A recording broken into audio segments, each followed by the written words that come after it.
News, सच जरूरी है। दर्शकों नमस्कार, मैं हूं श्रद्धा तिवारी और आप देख रहे हैं MNS न्यूज टीवी। तो स्वागत है आपका देश और प्रदेश की खबरों में। एक नजर आज की हेडलाइंस की ओर।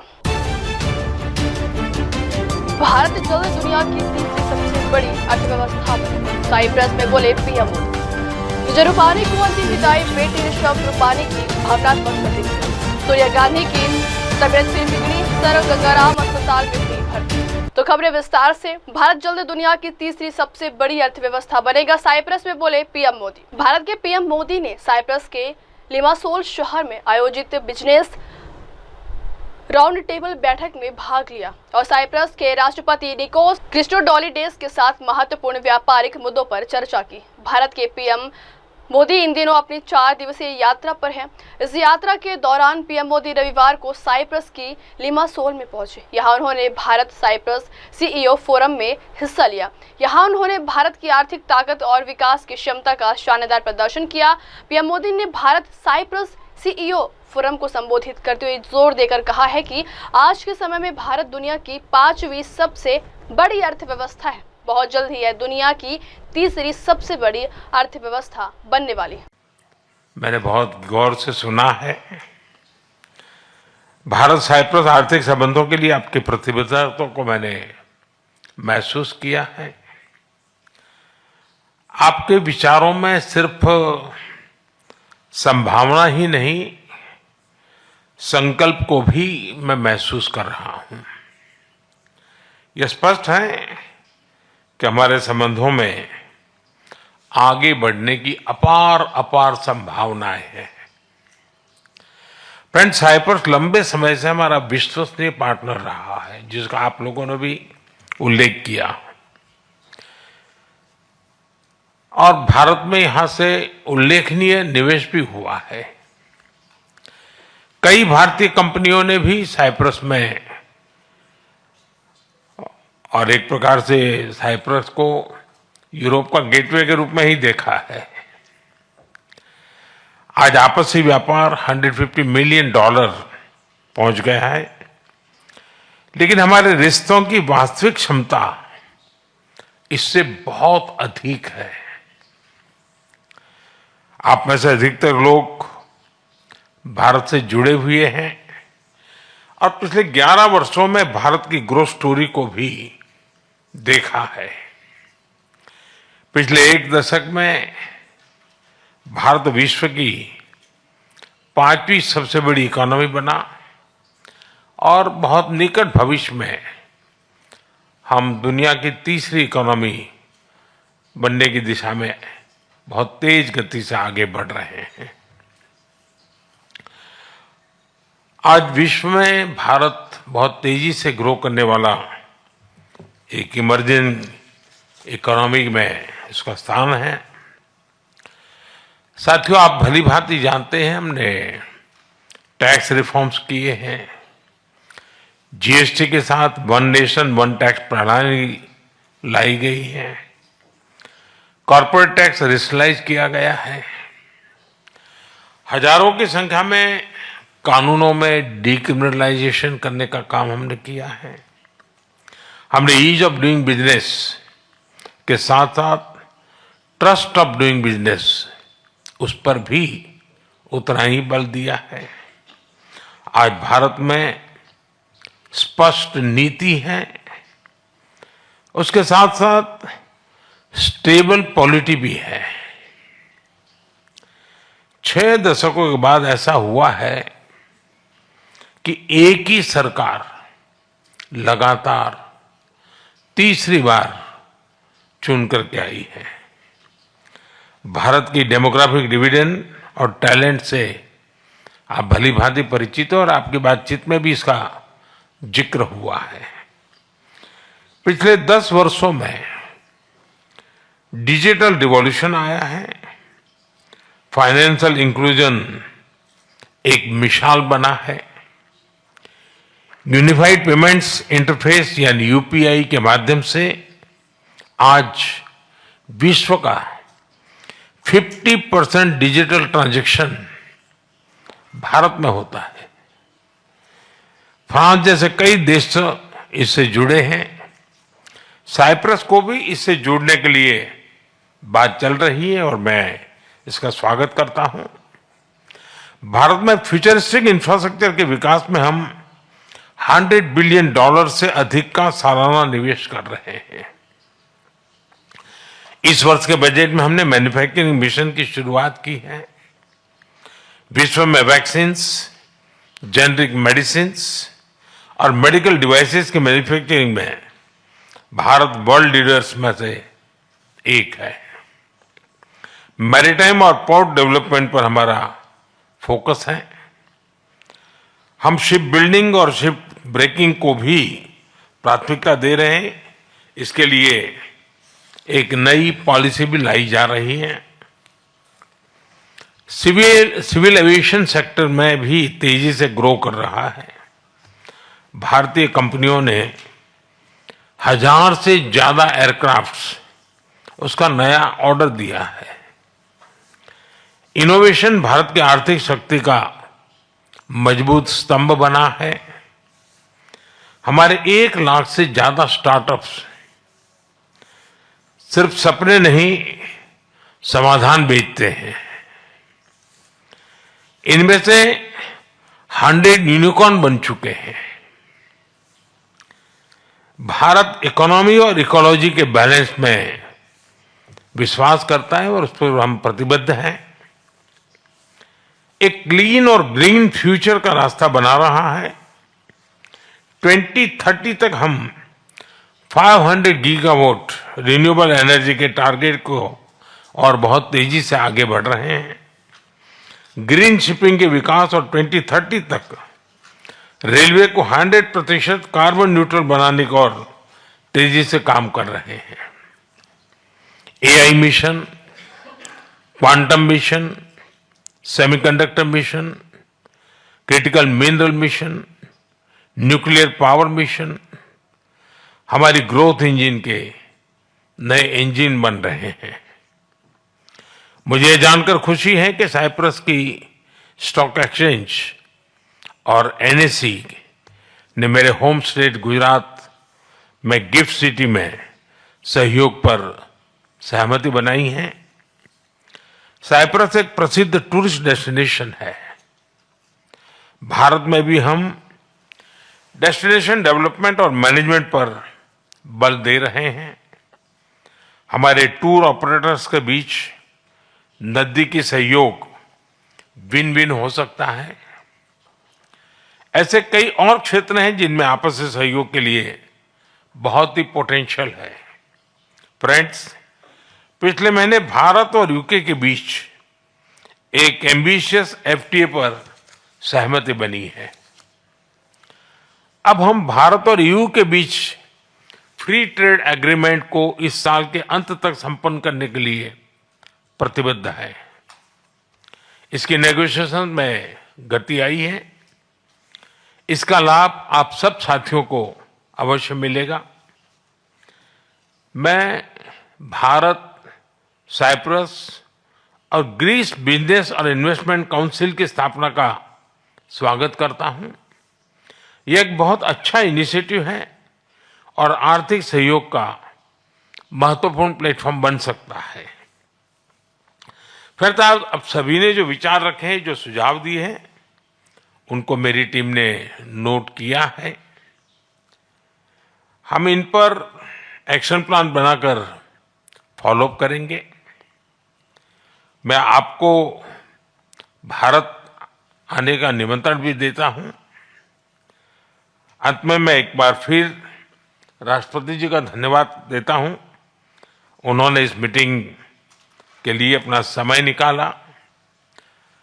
इस राउंड टेबल को सुयोजित ढंग से आयोजित करने के लिए मैं Cyprus chamber of commerce and industry और इन्वेस्टमेंट साइप्रस का भी आभार व्यक्त करता हूं। आप सबका बहुत बहुत धन्यवाद। बढ़ते हैं अगली खबर की ओर। विजय रूपाणी को अंतिम विदाई, बेटे ऋषभ रूपाणी की भावनात्मक प्रतिक्रिया। गुजरात के पूर्व सीएम विजय रूपाणी के निधन के बाद पूरे राज्य में शोक की लहर है। उनके बेटे ऋषभ रूपानी ने आज मीडिया से बातचीत के दौरान भावुक शब्दों में पिता को श्रद्धांजलि दी और राहत बचाव कार्यों में लगे सभी संस्थानों और लोगों का आभार प्रकट किया।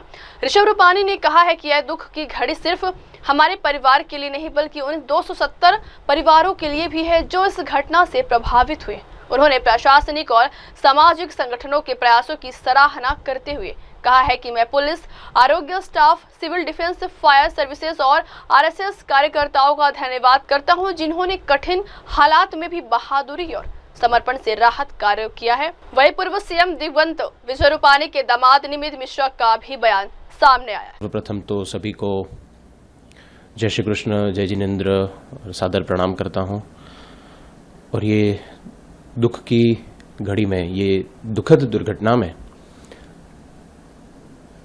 सभी मृतकों को हमारे पूरे रूपाणी परिवार की तरफ से मैं श्रद्धांजलि अर्पण करता हूं। ये दुख की घड़ी न सिर्फ हमारे परिवार के लिए है, पर बाकी 270-280 परिवारों के लिए भी आपत्तिजनक समय है। ये ईश्वर मैं प्रार्थना करता हूं कि वो सभी आत्माओं को मोक्ष प्राप्त करें। मैं पूरे आरोग्य staff, civil defence staff, fire staff, police staff,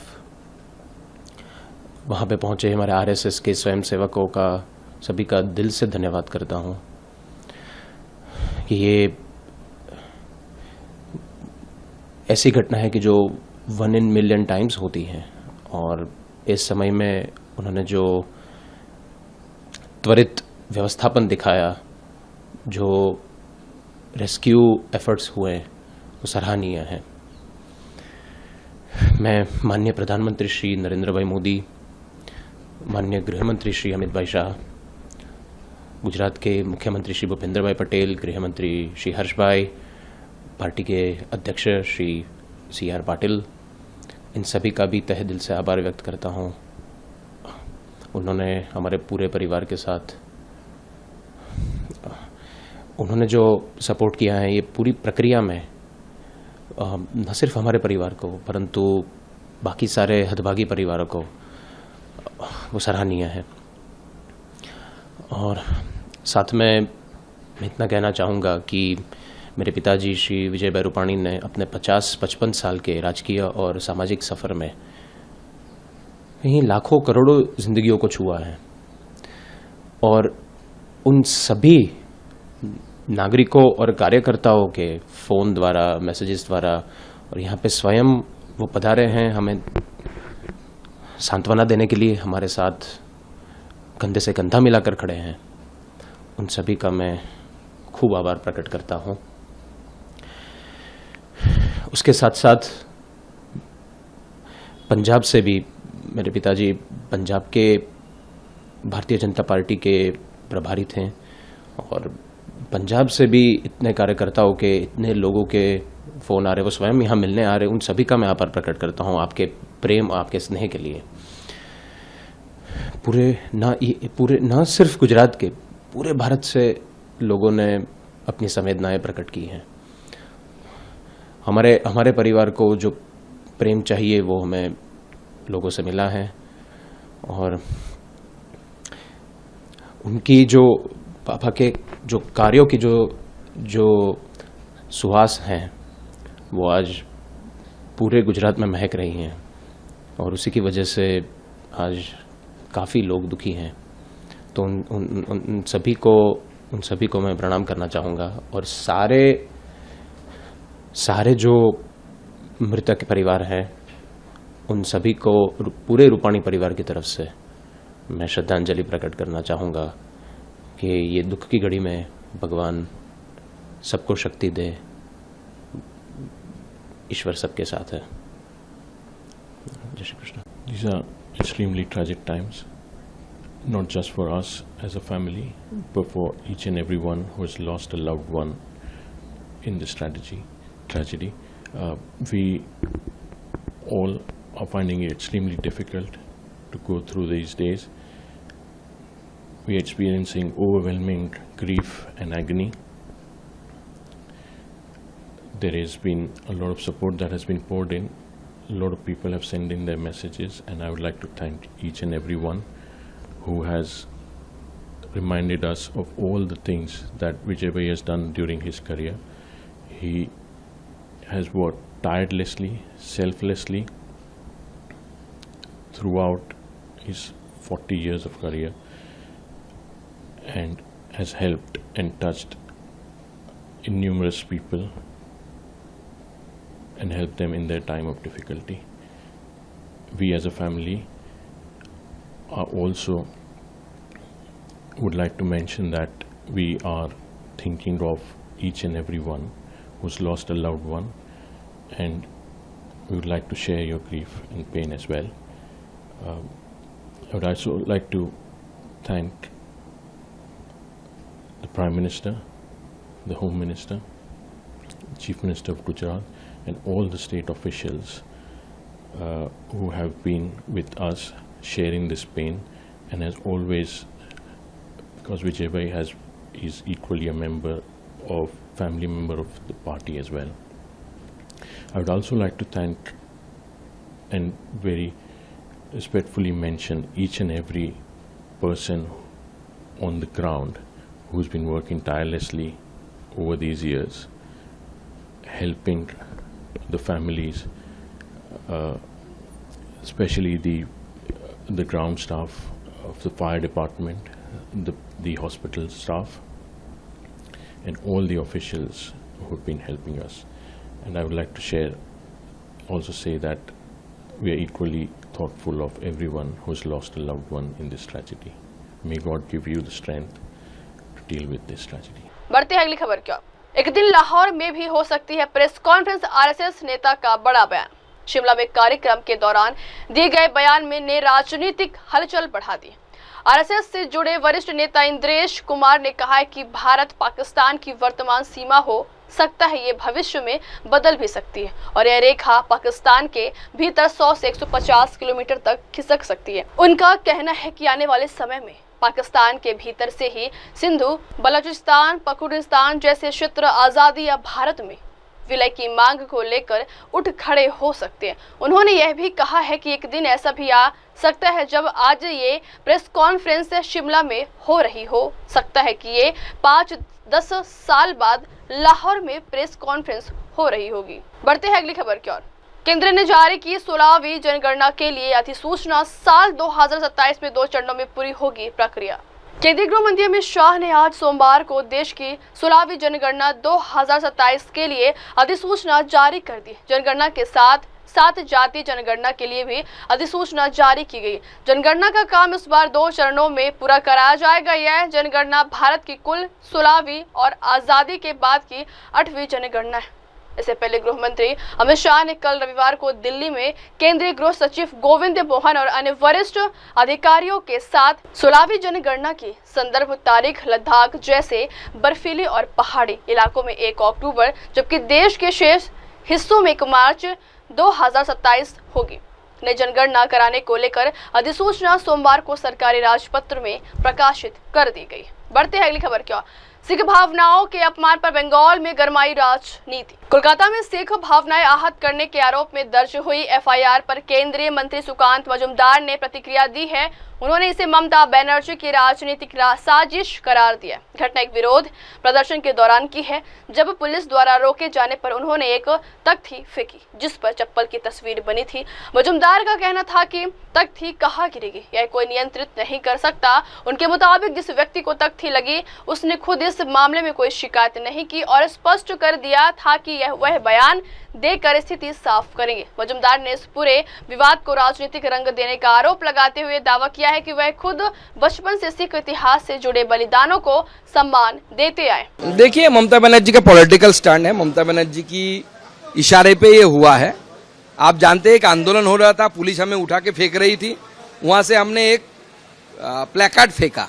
उस प्लेकार्ड में चप्पल था, चप्पल का फोटो था। अब किसके सिर में गिरा? एक चप्पल का एक प्लेकार्ड आप ऐसे फेंकेंगे तो किसके सर पे जाके गिरेगा? ये तो किसी का कंट्रोल में रहता नहीं। और जिसके सर पे लगा उनका तो कोई कंप्लेन नहीं है।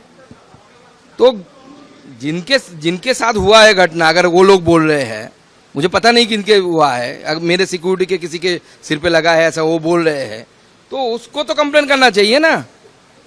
वो तो कंप्लेन है। उस दिन ही उन्होंने बोला था कि सर मैं बोल दूंगा मीडिया में। बोले कोई बोलना नहीं है, कुछ नहीं बोलना नहीं है, ये पॉलिटिकल है। और मैं बताता हूं कि मैं जिस शहर में रहता हूं उसमें एक भी गुरुद्वारा नहीं है, लेकिन मैं बचपन से गुरु गोविंद सिंह, साहबजादे जोरावर सिंह, फतेह सिंह, उनको दीवार में चुनवाने वाली घटना सुनकर बड़ा हुआ हूं।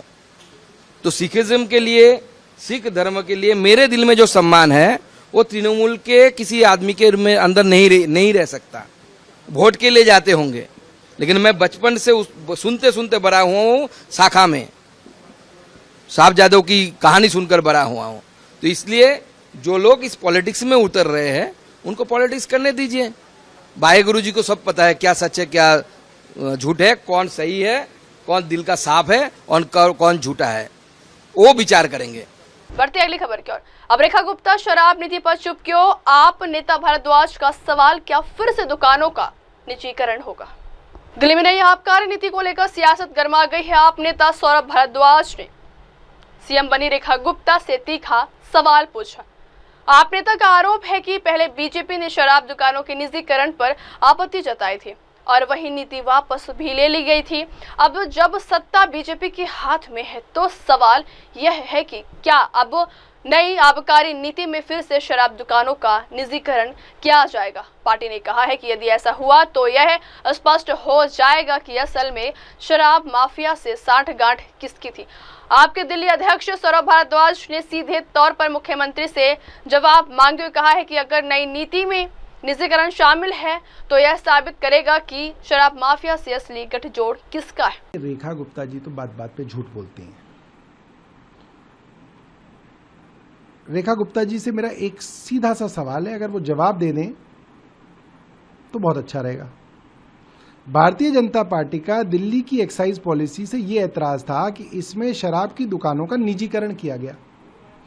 उसके बाद वो पॉलिसी हटा दी गई और दोबारा से सारी दुकानों को सरकारी बना दिया गया। रेखा गुप्ता जी बता दें कि क्या वो नई एक्साइज पॉलिसी के अंदर शराब की दुकानों का निजीकरण करेंगी या नहीं करेंगी। सबको पता चल जाएगा कि कौन शराब माफिया के साथ मिला हुआ है। जवाब दे दें रेखा गुप्ता जी इसके बारे में। दिल्ली में बढ़ती अगली खबर क्या? पश्चिम बंगाल कोलकाता के खिदिरपुर थोक बाजार में भीषण आग। कोलकाता के खिदिरपुर इलाके में देर रात थोक बाजार में एक विशाल आग लग गई। आग ने कई दुकानों को पूरी तरह से निगल लिया। आग लगने की सूचना मिलते ही फायर ब्रिगेड की कई गाड़ियां मौके पर पहुंची और आग बुझाने का प्रयास कर रही हैं। अभी तक आग लगने के कारणों का पता नहीं चल पाया। स्थानीय प्रशासन ने प्रभावित इलाकों को घेर कर राहत और बचाव कार्य शुरू कर दिया है। घटना से बाजार में भारी नुकसान हुआ है, जिसकी शुरुआती जांच जारी है।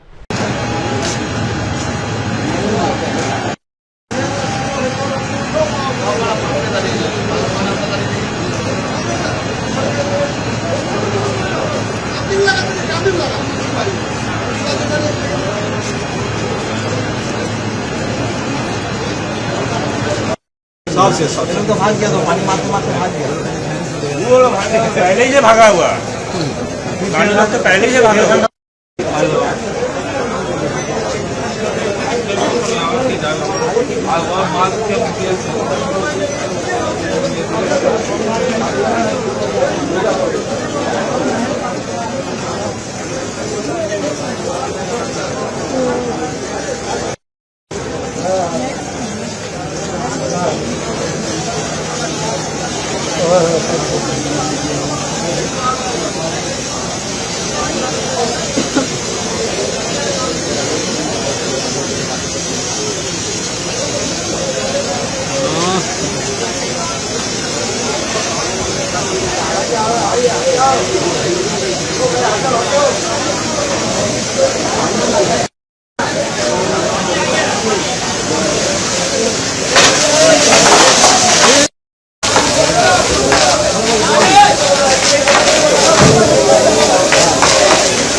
हेलो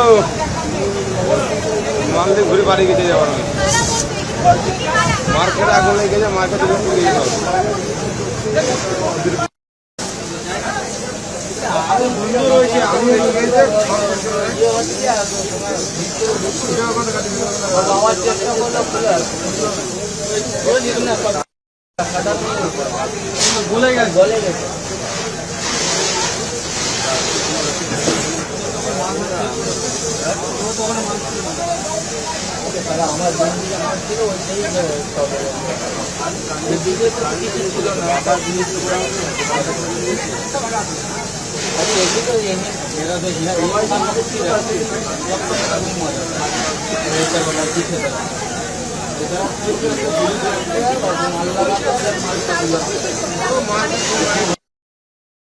बढ़ते हैं अगली खबर की ओर। पुणे पुल हादसे के एक दिन बाद लोग जताते हैं नाराजगी। स्थानीय निवासियों ने उठाए सवाल। इंद्राणी नदी पर बने पैदल पुल के गिरने के एक दिन बाद स्थानीय लोग इस घटना को लेकर गहरी नाराजगी और चिंता व्यक्त कर रहे हैं। स्थानीय निवासी संतोष ने कहा है कि यह पुल 32 साल पुराना था और केवल पैदल यात्रियों के लिए खुला था, खासकर नदी के उस पार रहने वाले ग्रामीणों के लिए। लेकिन इसके बाद इसकी हालात पर कोई ध्यान नहीं दिया गया। यहाँ कई पर्यटक भी अक्सर आते रहते हैं, इसलिए प्रशासन को इसकी उचित देखभाल करनी चाहिए थी। जिस हिस्से पर पुल गिरा वहाँ नीचे कोई समर्थन नहीं था। स्थानीय लोगों की इस नाराजगी से प्रशासन की लापरवाही पर सवाल खड़े हो रहे हैं और अब जांच के दायरे में इस मामले को लेकर कड़ी कार्रवाई की मांग बढ़ रही है। 30 साल पुराना ये तो ब्रिज है और ये ब्रिज पुल खाली आने जाने के लिए रखा है, क्योंकि ये नदी के पीछे जो गांव है उनके आने जाने के लिए ये रास्ता है। तो लंबा आने के बाद 15 किलोमीटर टर्न होता है। इसीलिए यहाँ से विधायक थे दिगंबर सेठ बेगड़े, उन्होंने आने जाने के लिए ये ब्रिज बनाया था। लेकिन उसके बाद में कोई इसका कुछ हालत नहीं देखा। लेकिन ये पर्यटक आ रहे हैं, ये आ रहे हैं, तो वो देखना चाहिए प्रशासन ने वो भी। लेकिन उसका अभी देखो, संडे हो सैटरडे हो, हजारों पब्लिक आती है यहाँ पे। तो ये पब्लिक में यहाँ जाना तो 30 साल पुराना है। ये तो खाली उसका नीचे से कुछ उसका आधार ही नहीं है वो सर।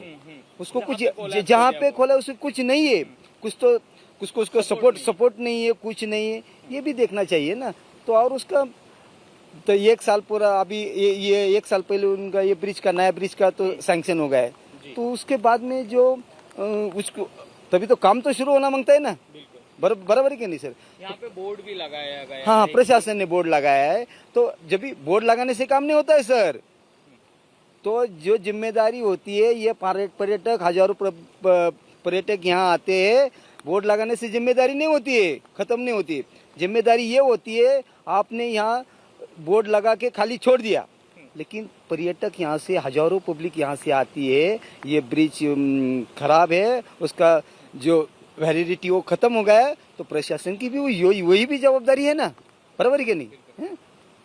कल का नजारा यहाँ किस कार्य की है, क्या इसे हमारे बच्चे लोगों ने कम से कम 20 लोगों की जान बचाई है, क्योंकि वो तैरते, इनको मालूम है यहाँ कहाँ नीचे खड्डा है, कहाँ है। लेकिन जब भी पर्यटक जो आते उनको कुछ ही मालूम नहीं है सर। इसे ये जो कल से घटना हुई है, ये नहीं, इससे पहले ही 4-5 पर्यटक बाढ़ में डूब गए। ये पहली बात नहीं है।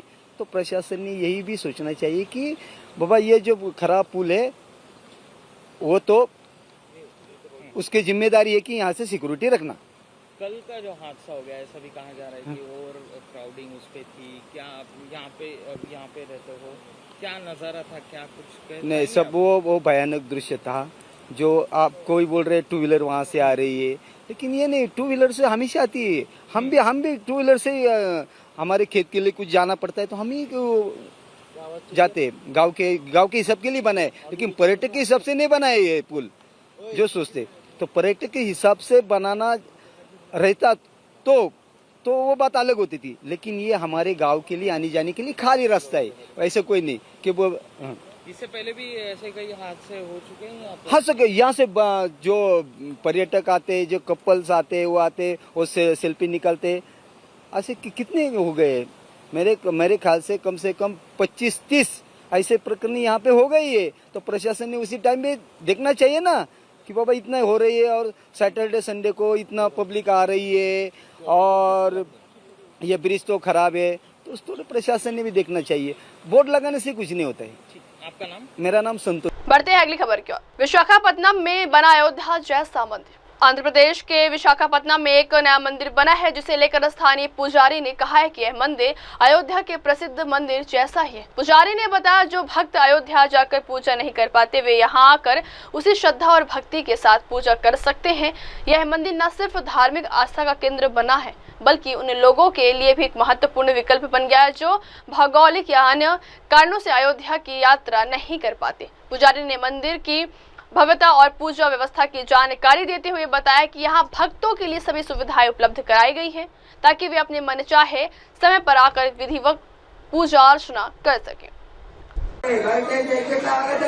रामाय वेदसे रघुनाथाय नाथाय सीताय पतये नमः। जय श्री राम। सभी भक्तों को सूचित किया जाता है कि यह मंदिर जैसे अयोध्या में मंदिर बनाया गया है वैसा ही यह मंदिर बनाया गया है। जो लोग वहां जाकर दर्शन नहीं कर पाते हैं वो लोग आकर के यहाँ दर्शन कर सकते हैं। जैसे रामलला की बालक रूप मूर्ति वहां विराजमान है वैसे ही रामलला की बालक रूप मूर्ति यहाँ विराजमान है।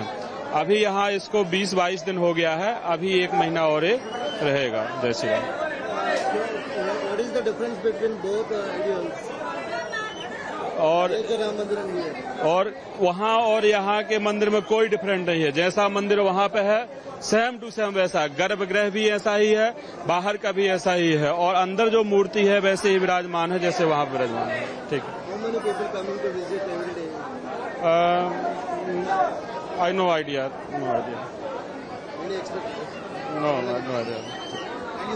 సెల్ ఫోన్ ఎవరు బయటికి తీయకండి, సెల్ ఫోన్ లాగేసుకుంటారు.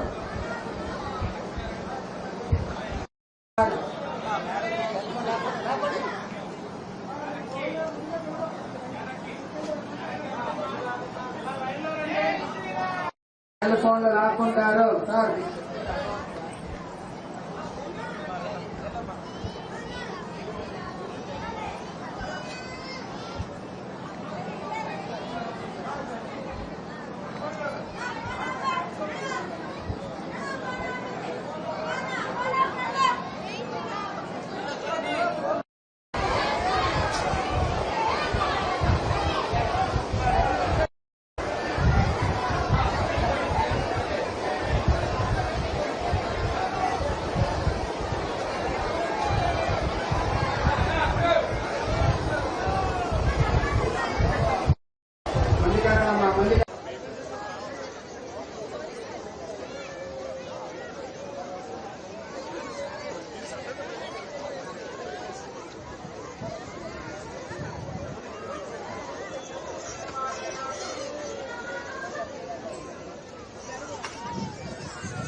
बढ़ते हैं अगली खबर की ओर। अहमदाबाद विमान दुर्घटना, 87 शवों का डीएनए मिलान पूरा। अहमदाबाद में हुए एयर इंडिया विमान दुर्घटना के बाद सिविल अस्पताल में शवों के डीएनए मिलान की प्रक्रिया तेजी से जारी है। अस्पताल के चिकित्सा अधीक्षक डॉक्टर रजनीश पटेल ने प्रेस कॉन्फ्रेंस में बताया कि अब तक 92 शवों के डीएनए मिलान पूरे हो चुके हैं, लेकिन कुछ दोहराव की वजह से वास्तविक संख्या 87 है। उन्होंने कहा कि हमने 47 शवों के परिवारों को सौंप दिया है, जो उन्हें लेकर चले भी गए। बाकी शवों का मिलान और प्रक्रिया जारी है। यह प्रक्रिया दुर्घटना के शिकार लोगों की पहचान सुनिश्चित करने और उनके परिवारों तक जल्द से जल्द न्योचित सूचना पहुंचाने के लिए बेहद ही महत्वपूर्ण है। प्रशासन पूरे गंभीरता और संवेदनशीलता के साथ इस काम को अंजाम दे रहा है।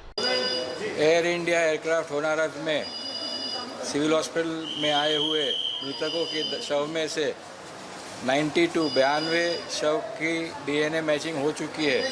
92 of which the individuals are 87 because there is duplication. Dispatch जो हुए हमारे यहाँ से शव ले जाने वाले की संख्या 47 है।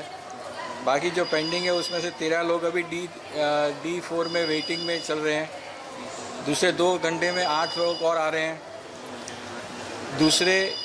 दूसरे शव की या दूसरे रिश्तेदार की डीएनए कंफर्मेशन के लिए वेट कर रहे हैं। वैसे हमारे पास यहाँ पर 12 लोग हैं और फैमिली के साथ डिस्कशन करके आने वाले 11 लोग हैं। इतने फैमिली के स्टेटस है। जो डेड बॉडीज़ गए हैं वो खेड़ा, अहमदाबाद, बोटाद, महसाणा, भरूच, वडोदरा, अरवली, आणंद, जूनागढ़, भावनगर, अमरेली, महिसागर एंड गांधीनगर ये डिस्ट्रिक्ट्स में गए हैं। गुजरात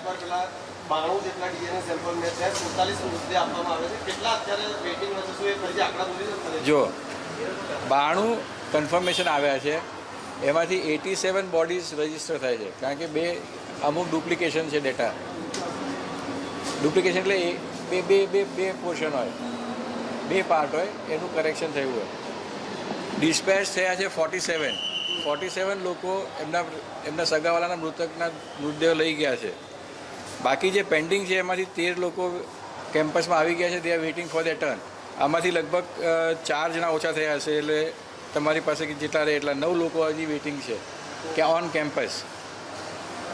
8 પરિવારો 2 કલાકની અંદર સિવિલમાં પહોંચશે। 12 પરિવારો એવા છે કે જે બીજા મૃતદેહનો કન્ફર્મેશનની રાહ જોઈ રહ્યા છે, પછી આવશે લેવા। અને 11 પરિવાર એવા છે કે જે કુટુંબ જોડે ડિસ્કશન કરીને પછી લેવા આવશે। આ જે લઈ ગયા છે 47, એમાંથી ખેડા, અમદાવાદ, બોટાદ, મહેસાણા, ભરૂચ, વડોદરા, અરવલ્લી, આણંદ, જૂનાગढ़, भावनगर, अमरेली, महिसागर और गांधीनगर फैमिली। बढ़ते हैं अगली खबर की ओर। तेलंगाना ने सरकारी स्कूलों में एडटेक सुविधाओं के लिए 6 संगठनों के साथ क्या समझा। तेलंगाना राज्य सरकार ने शिक्षा के क्षेत्र में डिजिटल क्रांति लाने के लिए एक बड़ा कदम उठाया है। राज्य सरकार ने सरकारी स्कूलों में एडटेक यानी शैक्षिक तकनीकी सुविधाओं के विस्तार के लिए 6 प्रमुख तकनीकी और शैक्षणिक संगठनों के साथ समझौता किया है। इस पहल का उद्देश्य विद्यार्थियों को गुणवत्तापूर्ण डिजिटल शिक्षा उपलब्ध कराना और उनकी सीखने की प्रक्रिया को और अधिक प्रभावी बनाना है। इन एडटेक संसाधनों के जरिए छात्रों को इंटरैक्टिव और आधुनिक तरीके से पढ़ाई का अवसर मिलेगा। सरकार का कहना है कि यह कदम बच्चों की शिक्षा में सुधार लाने, डिजिटल समावेशन बढ़ाने और उन्हें भविष्य की तैयारियों के लिए सक्षम बनाने की दिशा में महत्वपूर्ण साबित होगा। बढ़ते हैं अगली खबर की ओर। भाजपा ने वोटर्स को धोखा दिया और नेताओं को छीन लिया, बोले अरविंद केजरीवाल। गुजरात के विसावदर के कलसारी गांव में आम आदमी पार्टी के राष्ट्रीय संयोजक अरविंद केजरीवाल ने एक जनसभा को संबोधित करते हुए भाजपा पर तीखा हमला बोला। उन्होंने कहा कि विसावदर के लोग यहां रहते हुए भी बहादुरी से भाजपा को चुनौती दे रहे, लेकिन भाजपा धोखा देने पर उतर आई। केजरीवाल ने आरोप लगाया है कि 5 साल पहले भाजपा ने अपनी ही पार्टी से हर्षद राबड़िया को छीन लिया। उसके बाद जब आपने आम आदमी पार्टी से भूपत भयानी को वोट दिया तो उन्होंने उसे भी छीन लिया। उन्होंने कहा अब भाजपा खुलेआम कह रही है कि आप किसे वोट देते, इससे कोई फर्क नहीं पड़ता, क्योंकि कोई भी हो हम उसे चुरा लेंगे। केजरीवाल का यह बयान गुजरात में भाजपा के खिलाफ आम आदमी पार्टी की राजनीतिक लड़ाई को तेज करने का संकेत माना जा रहा है। कि गुजरात में रह के इतनी बड़ी ताकत को पिछले 20 साल से विसावदर के लोग जो हैं वो सामना कर रहे हैं, उनको चुनौती दे रहे हैं भाजपा को। लेकिन भाजपा ने चीटिंग करना चालू कर दिया। 5 साल पहले उन्होंने हर्षद राबड़िया को उनकी पार्टी से चोरी कर लिया। फिर आप लोगों ने आम आदमी पार्टी को वोट दिया, भूपत को जिताया, उन्होंने भूपत को चोरी कर लिया। अब बीजेपी कह रही है कि आप हमें वोट दो ना दो, जिसको भी वोट दोगे हम उसको चोरी कर लेंगे। तो मेरे पास विसावदर से कई लोग मिलने के लिए, मैं पूरे देश भर से लोग मेरे से मिलने आते हैं, मेरे से मिलने के लिए आए। उन्होंने कहा सर आज हमारे सामने, हम बीजेपी से नफरत करते हैं। विसावदर के लोग मुझसे मिलने आए, उन्होंने कहा हम बीजेपी से नफरत करते हैं, बीजेपी को बिल्कुल वोट नहीं देंगे। बढ़ती अगली खबर की ओर। लुधियाना उपचुनाव प्रचार के दौरान दिल्ली की सीएम रेखा गुप्ता का हमला। लुधियाना पश्चिम उपचुनाव के प्रचार अभियान के दौरान दिल्ली की मुख्यमंत्री रेखा गुप्ता ने आम आदमी पार्टी के शीर्ष नेताओं पर तीखा हमला बोला है। उन्होंने कहा कि अरविंद केजरीवाल, मनीष सिसोदिया और सत्येंद्र जैन ये सभी जमानत पर बाहर है। इन्हें दिल्ली की जनता के पैसे की लूट और घोटालों का जवाब देना होगा। अब पंजाब का खजाना लूटा जा रहा है। रेखा गुप्ता ने आरोप लगाया कि दिल्ली में किए गए कथित घोटालों की जांच अभी पूरी नहीं हुई है और अब वही भ्रष्टाचार पंजाब में दोहराया जा रहा है। उन्होंने जनता से अपील की है कि ऐसे नेताओं को जवाबदेह ठहराए और आने वाले उपचुनाव में सही निर्णय ले। और 11 साल में हजारों करोड़ रुपए का गबन करके जब तक दिल्ली के लोग समझे, जब तक सरकार हटाई, जब तक उनको धक्का दिया, फटाफट भाग करके पंजाब के साथ आ चिपके, जेल की हवा खाई, सारे के सारे जमानत पे छूटे हुए हैं। दिल्ली के कोर्ट में आज भी नाम लिखा है, रोज सुनवाई होती है, हाजिरी भरने जाना पड़ता है।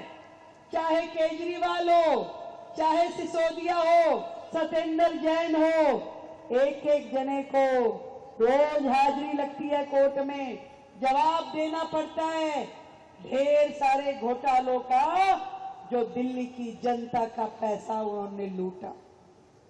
दिल्ली तो छोटी सी थी, तो हजारों करोड़ रुपए खा गए। झाड़ू ने झाड़ू चलाई पर दिल्ली की धूल मिट्टी पे नहीं, खजाने पे झाड़ू चला दी। और अब निगाह है पंजाब के खजाने पे। निगाह क्या है? रोज लुट रहा है। जितने साल रहेंगे, जितने दिन रहेंगे, जितने घंटे रहेंगे, आप समझ लीजिए रोजाना पंजाब का खजाना लूटा जा रहा है, जो कि पंजाब की गाड़ी खून पसीने की कमाई है, आपकी मेहनत का पैसा है। और खा कौन रहा है?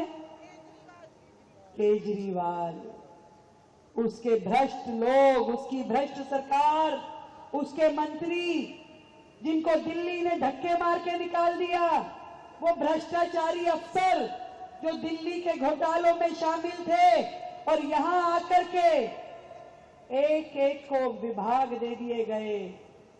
सारे वही लोग हैं, चेक कर लेना। वो विभव कुमार जिसने दिल्ली सरकार के अफसरों को कमरे में बंद करके मारा था, जिसने स्वाति मालीवाल जो राज्यसभा की सांसद थी आम आदमी पार्टी से, उसको कमरे में बंद करके मारा, तब तो केजरीवाल के मुंह में गोंद चिपक गई, कुछ नहीं बोला।